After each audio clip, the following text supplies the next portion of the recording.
Este es un nuevo video de la parte complementaria de evangelismo y misiones. Para aquellos que están accediendo a este video, les hacemos saber que es parte de una materia que el Seminario Bíblico San Pablo del Movimiento Misionero Mundial Argentino dicta en su modalidad a distancia vía YouTube o alguna de las demás plataformas en las cuales este video se presenta, se proyecta, se comparte, se transmite. Entonces, hemos de alguna manera hecho una contribución desde nuestro lugar a modo de siembra en aquellos que por allí no están al tanto de la modalidad a distancia que llevamos a cabo desde el seminario. Entonces, a ustedes, si les toca ver estos videos y no se han inscrito, si no son parte del alumnado, les animamos a sumarse. Creo que aún muchos de los que hoy están estudiando pueden dar testimonio de lo útiles y lo provechosas que son cada una de las materias que desarrollamos como parte del bachillerato en teología y misiones, que es lo que ofrecemos para todos los que hacen este cursado a distancia online. ¿Sí? Otro aspecto que debemos considerar y prestar atención está basado en un texto que se encuentra en la palabra del Señor en Mateo capítulo 9, versículos 37 y 38. Allí tenemos a Jesús levantando los ojos y viendo a la gente.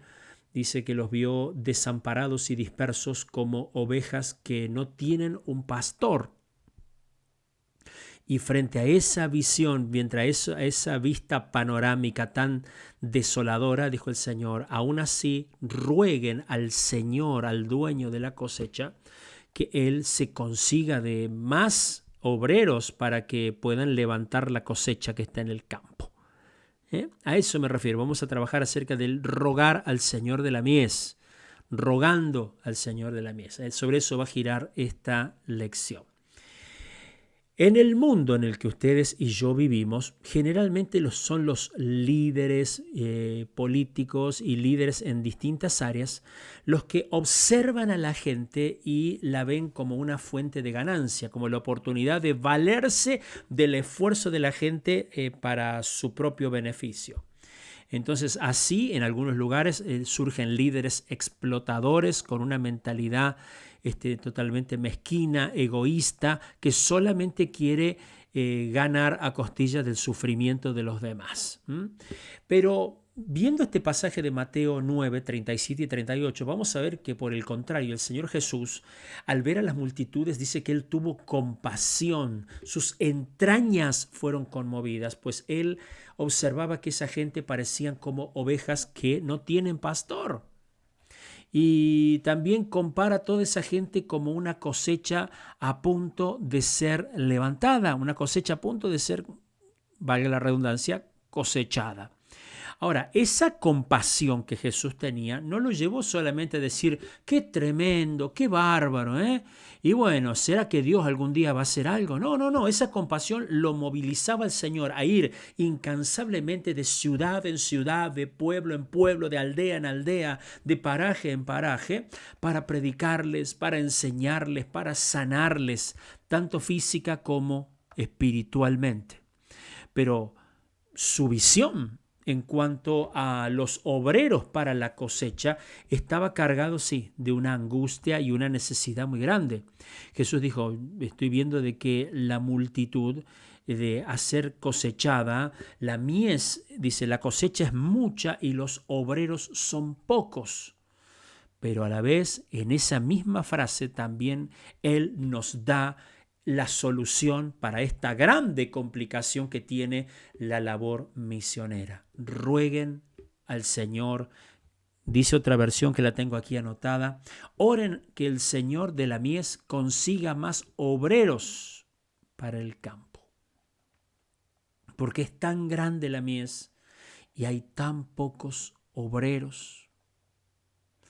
Entonces, lo primero que hay que hacer frente a eso es movilizar a la gente para orar a favor de la obra misionera. El apóstol Pablo inclusive les decía, orando a los Efesios 6, 18, orando en todo tiempo, con toda oración y súplica en el Espíritu y velando en ello con toda perseverancia y súplica por todos los santos y por mí, dice él en un momento, a fin de que al abrir mi boca me sea dada palabra para dar a conocer con denuedo el misterio del Evangelio por el cual soy embajador en cadenas, que yo pueda hablar con denuedo de él, tal como se requiere que yo hable. Entonces, hay una necesidad de que sea movilizada la gente para hacer su parte en las misiones, en la obra misionera. Pero el remedio infalible que el Señor nos está mostrando es la oración. Cuando la iglesia ora pidiendo candidatos, pidiendo obreros, pidiendo líderes, pidiendo personas que se involucren, Dios actúa, Dios contesta, Dios toca, Dios sacude el interior de las personas. Ahora, antes de orar por la gente inconversa para que sean sanos y salvos, nosotros también debemos orar primeramente para que muchas personas interesadas se les unan para poder alcanzarlos. El Señor nunca tuvo en mente el hecho de suplir la necesidad de tantas personas Él solo. Siempre lo vamos a ver trabajando con un equipo de personas que se sujeta a lo que Él marca, a lo que Él establece, sus discípulos. Él llamó primero a 12, después llamó a 70 y hasta había mujeres que ayudaban en su ministerio con sus bienes. El interés en las personas estaba, ¿no? Pero algo todavía estaba faltando. Nuestra responsabilidad es orar. La del Espíritu Santo es llamar a la obra. ¿Te animás a repetirlo conmigo? Nuestra responsabilidad es orar. ¿Orar por quién? Para que Dios envíe, ¿no? Pero el Espíritu Santo tiene la responsabilidad de llamarlos a la obra. Haciendo una comparación, porque no quiero decir cosas que no son, pero de alguna manera, de una manera simbólica, fue Israel en Egipto quien clamó desesperadamente para ser liberados y Dios llamó a Moisés. Aún en el libro de los jueces, también usando de manera simbólica esta ilustración, fue cuando el pueblo de Dios gemía a causa de sus pecados, porque los enemigos los habían conquistado, los estaban afligiendo, era que Dios levantaba los jueces para darle victoria. Vemos que Samuel lloraba por Saúl, pero Dios lo comisionó, le dijo, basta, levántate, anda a ungir a otro rey que es el que está de acuerdo a mi corazón. De hecho, la iglesia naciente, la iglesia primitiva, como yo le llamo, la iglesia niña, oró a Dios pidiéndole valor, denuedo, porque se había levantado una persecución de parte de los líderes religiosos de ese tiempo que les impedían que ellos hablaran en el nombre del Señor. Pero ellos fueron fieles, ellos resistieron y Dios les dio la victoria. Fíjense que aún en la iglesia en Antioquía, de Siria, allí en Hechos capítulo 13, ellos dice que estaban orando, ministrando al Señor, ellos estaban orando allí el equipo de liderazgo, pero fue el Espíritu Santo el que confirmó en público el llamado que les había hecho personalmente a Bernabé y a Saulo de Tarso. ¿Qué podemos aprender nosotros de todo esto? Primero que a nosotros nos corresponde orar con todo tipo de oración, con ruego y con intercesión delante del Señor para que Dios, como respuesta, pueda llamar personalmente y enviar a obreros y a obreras a su mies. En segundo lugar, nosotros aprendemos que los obreros en el campo son el resultado del clamor de la iglesia y la falta de obreros. ¿Qué les parece a ustedes? ¿Qué será? ¿Será por la poca oración diaria que nosotros le dedicamos a esto? La pregunta te la hago nuevamente. si hay obreros que salen al campo, es como resultado de que se está orando por ellos para que Dios los levante. Y cuando no se levantan obreros, ¿no será que no estamos dándole el énfasis que le debemos dar realmente a la obra misionera, al envío de nuevos obreros al campo? Tercera cosa que aprendemos también de todo esto es que la mies, la cosecha, es de Dios. Y Él nunca se ha quedado sin obreros. Bendito sea Dios. Pero a la vez nos está invitando a nosotros a ser copartícipes en la tarea de levantar y enviar obreros a la mies. Qué maravilloso, ¿verdad? Hablamos de la mies. Estamos hablando de la cosecha. Él estaba diciendo, y les estaba hablando allí, él veía la cantidad de gente allí como si fuesen un trigo o cebada o cereal que ya estaba a punto de ser cosechado. Campos largos, extensos, hasta donde daba la vista y más allá, completos, hasta la altura ideal para que todo ese campo fuera cosechado. Entonces, es bueno saber y preguntarnos, ¿quiénes son entonces el campo blanco o aquellos que están a punto para que sean cosechados para el reino de Dios? Distintos campos misioneros, labores, personas, grupos a los cuales debemos alcanzar como iglesia, ya sea trabajando en Jerusalén, en Judea, en Samaria o hasta lo último de la tierra. Por ejemplo, las personas que están atadas por los vicios son gente que debe ser cosechada, ganada para el reino. Aquellos que están presos de manera circunstancial y aquellos que están condenados también. Los enfermos físicos, pero también enfermos emocionales, forman parte de esa multitud que el Señor dice están para ser cosechados. Están aquellos que son pobres o ricos que no tienen al Señor, también ellos son gente que necesita a Cristo.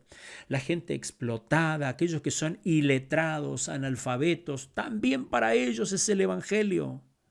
Los huérfanos, los ancianos, las viudas, las minorías étnicas, las clases no privilegiadas, la gente carenciada, los que están atravesando crisis, los niños de la calle, los niños que están en situación de riesgo allí, estando en la calle, fuera del hogar, las madres solteras y los hogares en riesgo, las familias deshechas, los hijos destrozados, los adolescentes que ya han probado casi todo en su corta edad y no tienen un futuro claro.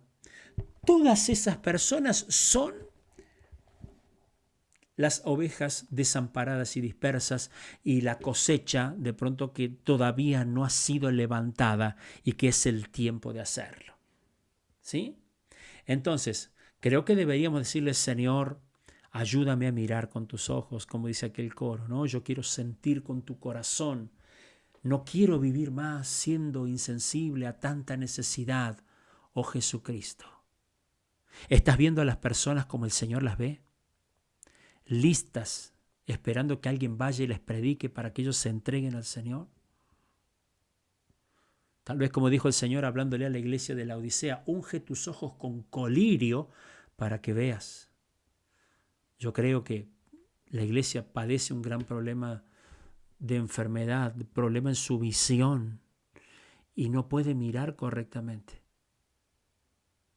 O como Giesi, por ejemplo, que estamos mirando más el lucro, ¿a qué le podemos sacar a la gente en lugar de ser él alguien desprendido para las personas?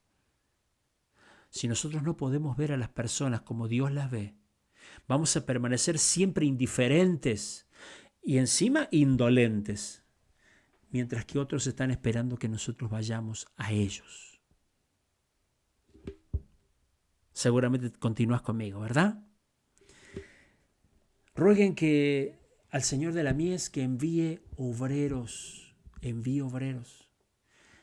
Uno descubre viendo este pasaje de Mateo 9, 37, 38, que en el reino de Dios no hay desempleo. Decía el himno antiguo, el que quiera trabajar hallará también lugar en la viña del Señor. Y todo esto, del hecho de enviar obreros, Es una constante para toda la congregación, para cualquier iglesia. Para cualquier pastor o encargado de obra, siempre los obreros van a ser pocos. Y hay que valerse, el Señor se vale, la iglesia se vale, la obra misionera se vale de obreros que tienen una relación con su iglesia local. No un colgado en uno de estos que de pronto aparecen cada tanto. No, esa gente no va a tener éxito en la obra misionera, sencillamente porque para tener éxito en las misiones es necesario estar comprometidos con el Señor. Usted dirá, no sé si son tan pocos, porque a veces hay conferencias, hay congresos, hay confraternidades misioneras, y bueno, y entonces como a veces uno ve y hay las inscripciones, hay un montón de gente que se inscribe y todo eso, pero ¿cuántos saben de que el Señor tiene la razón? Claro que tiene razón. Nosotros podremos decir, no, pero tuvimos un congreso multitudinario, miles de jóvenes o cientos de matrimonios o tanta cantidad de hombres, de mujeres, pero sin embargo, Jesús dijo que los obreros son pocos. ¿Por qué será que los obreros siguen siendo pocos? La respuesta, me parece a mí, es que obreros de la clase, del género, de la calidad que el Señor busca, hay muy pocos. Obreros puede haber, pero obreros como los que Él necesita, no los hay. Y vaya que la mies, la cosecha de hombres, de mujeres que han llegado, casi llegaron a la iglesia, distintos casos, la mies, la cosecha, ha sufrido mucho por obreros tal vez bien intencionados, pero mal formados. Se sorprenderían la cantidad de obreros que a veces han salido que ni siquiera han tenido una preparación básica, elemental en su iglesia local. Les enseñaron a repetir las cosas como lorito, gloria a Dios, aleluya, y luego escuchás en sus prédicas que no hay un cambio, que no hay una transformación, que no hay un crecimiento. Algunos hasta salieron al campo persuadidos por medios humanos porque les prometieron que le iban a dar una casa, les iban a dar, o no iban a pagar alquiler, o no iban a hacer, qué sé yo, les iban a dar tanto dinero a cambio. Y esas cosas llevaron en que en lugar que la iglesia crezca, trajeron un estancamiento. Las iglesias no avanzaron, no crecieron. Usted no sabe cuánta gente que ha estado en el seminario salen con todas las luces, como dirían los muchachos, con todo el power, y han vuelto fracasados, porque si bien tenían talento, pero le faltaba lo esencial. Y lo esencial es que si Dios te llama, irás con Él, y Él irá contigo. Si Dios no te llama, vas a ir solo. Otros también han salido a la obra tan solo por ser hijos de pastores, hijos de ministros o familiares de personas prominentes en la iglesia, pero que no les alcanzó con una agradable personalidad o porque sabían tocar algún instrumento. Fracasaron muchos de estos desde su conversión hasta su llamado, trayendo sufrimiento no solamente a las personas, a sus propias personas, a sus propias vidas, sino también a sus propias familias y aún hasta congregaciones enteras. Ahora, ya para ir cerrando esta clase, ¿cómo podemos ser ese tipo de obreros que el Señor necesita? ¿Qué requisitos hay en la Biblia? En primer lugar, hay que venir al Señor. Recuerde que ir al Señor no necesariamente significa ir al pastor o algún ministro o algún instituto o seminario. En esta cuestión no hay sustitutos. Jesús dijo, venid en pos de mí y os haré pescadores de hombres. Es Él el que lo forma. A través de los ministros que hay en la iglesia, a través de los líderes que se ocupan en preparar personas. Tristemente, a veces hay personas que se ocupan, ministros, líderes, pastores, que se ocupan solo de mantener la quintita de la iglesia local y que nada se les salga del lugar. Pero sin embargo, esa no es la visión original de Dios. En la visión, como dijimos al principio, está Dios queriendo redimir a la humanidad entera caída y llevarlos a los pies de Cristo. Entonces, lo primero que una persona para ser un obrero que Dios quiere, que Dios necesita, es que sea una persona que venga al Señor. Y no necesariamente confundamos ir al Señor con ir al pastor, ir a algún ministro, ir a un instituto, ir a un seminario. Son cosas todas buenas. Pero lo primero es ir al Señor. Se requiere que Él sea el que haga, que Él sea el que forme los obreros y los líderes. Un seminario ayuda y mucho a las personas, pero el que forma, el que hace, el que les da forma a la gente es el Señor. Un seminario capacita en muchas áreas, pero el que llama a la cosecha es Dios. No te olvides. Finalmente, Dios no quiere que seas un simple espectador. Dios tiene para cada uno de sus hijos una obra que realizar, ya sea orando o saliendo a cosechar o contribuyendo financieramente, pero eres llamado a hacer algo a favor de la obra misionera. La necesidad urgente de hoy, como la de ayer, el día que pasó, sigue siendo que aparezcan, que Dios levante obreros para salir a cosechar o a levantar la cosecha espiritual. Los campos, dijo Jesús, San Juan capítulo 4, están listos, blancos, están en el punto justo para levantar esa cosecha. El Señor necesita gente que responda positivamente a su llamado a ministrar las necesidades de la gente, tanto a manera grupal o en masa, como también de manera individual. La pregunta que te quiero hacer es, ¿y tú de qué manera vas a responder al llamado del Señor?